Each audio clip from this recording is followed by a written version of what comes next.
you. Have a seat. Thank you.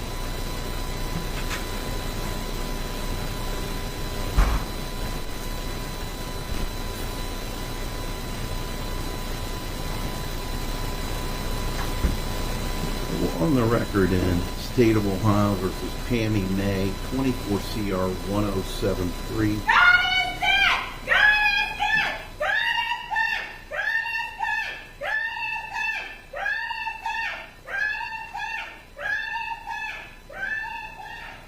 We'll wait till she calms down.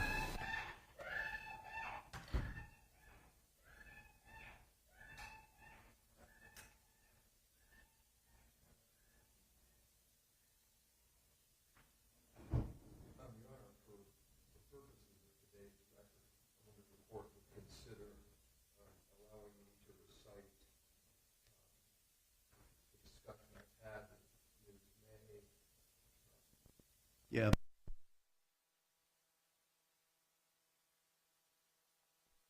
Because of her behavior, whatever it is, and why it's being exhibited, I don't know. But I know you discussed the plea offer. Generally, we'd like for the defendant to decline it, but you're her representative. You have talked to her, you've met with her, you've gone over all the reports with her. So, you want to enter your appearances? I don't think we got that far. Dan Meyer, yeah, State of Ohio. Sam Chemansky, your affidavit. Very good. So, you're going to waive her appearance for purposes of this discussion. I am, sir. Thank you. We did the other day put an offer on the record, which I would like for the press to know, that the offer that was made would be pretty much what she would be convicted of at trial. So I think there's been a lot of chatter and a lot of press and other things criticizing the prosecutor's office, whereas she'd be pleading to the top counts that she could get, and if she was convicted at trial at everything, some of the counts would merge legally. So she would be pleading to something that would still allow a maximum sentence, but I would decide the sentence, and that would be up to me. So it's not like the prosecutor's giving something away in this case. I do give credit for acceptance of responsibility, but she has a constitutional right to trial, and I think that's what she wants to do. And if it is, we're going to try this case.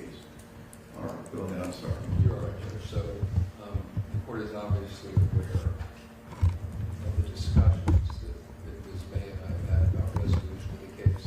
I can assure the court that if I have advised her of the state's offer, she has considered the same. I've explained the possibilities, the ups and downs, everything that could happen, couldn't happen, and her desire, Your Honor, is to try this case to a jury in November. All right. So the offer was aggravated murder with the court deciding the sentence 20, 25, 30 to life or life without parole. And I would decide the sentence, correct? Yes, Your Honor. And then abuse of a corpse that could carry 3 years in prison. I believe it's 1 year. I think that's an F5. F5? Yeah, it's an F5 All right. F4. So that's a 1-year prison sentence. On that tampering, if she pled to that, would be 3. But you've offered the abuse of a corpse. Yes, sir. All right. So she's declining that offer. So did my brother. All right. So we are setting a date of November the 9th. We are going to go to trial on that day. It would have to be something extraordinary, like, me being in the hospital or counsel being in the hospital. I want to get this tried. It's old, but I understand. There's been a lot of ups and downs that we have to go through for competency, etc. So we're going to try this case on November the 9th. Will both parties be ready on that date? Yes, sir. For sure. All right, if anything changes, please let me know. I know you're still meeting with your client, so I appreciate that. All right, that's all. Thank you. Thank you.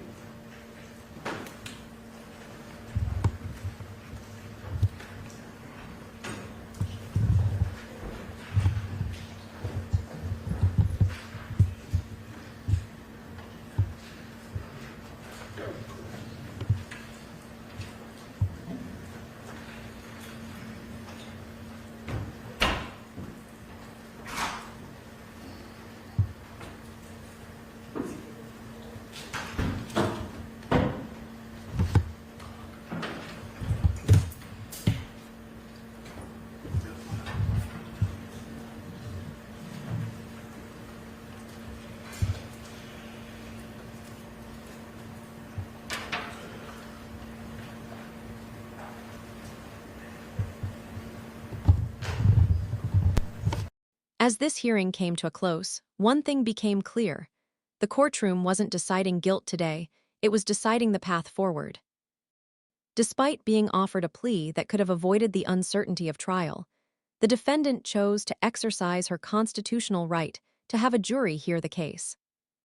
Now, every piece of evidence, every witness, and every legal argument will matter. It's a reminder that the justice system protects both accountability and the right to a fair trial, no matter how serious the charges. If you were in this situation, would you risk everything at trial or accept the plea offer? Let us know your thoughts in the comments.